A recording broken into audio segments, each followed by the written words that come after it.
John 1:21. Kai erotesan auton, tiun, su Eliase, kai lege, uk emi, ha prophetes esu, kai apokrithe, u.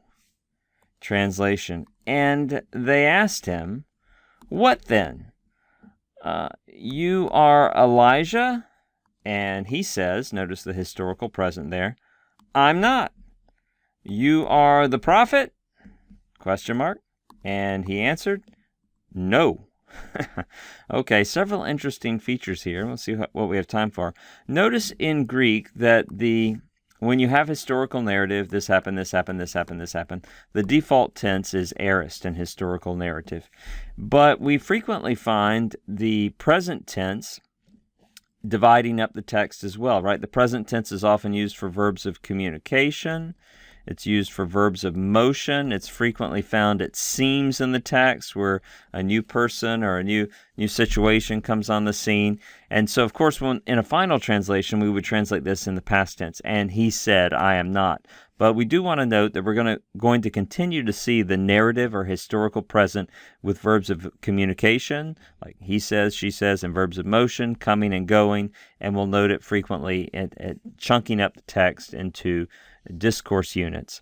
Let's look at a few other things here. This word apokrithe. Do you recognize what that is from?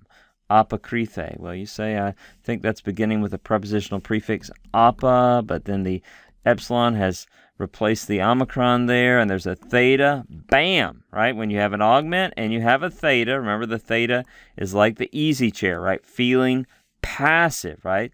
And so the augment theta, that's going to be an aorist passive. It's aorist passive in form, but it's functioning to communicate a middle idea, right? This is from the verb apokrinomai.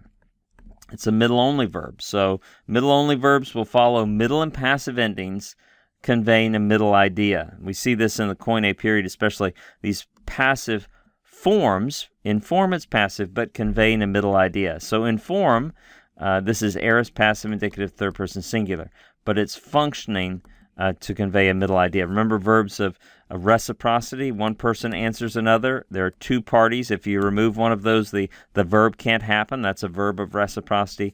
Verbs of reciprocity have a strong preference for the middle voice.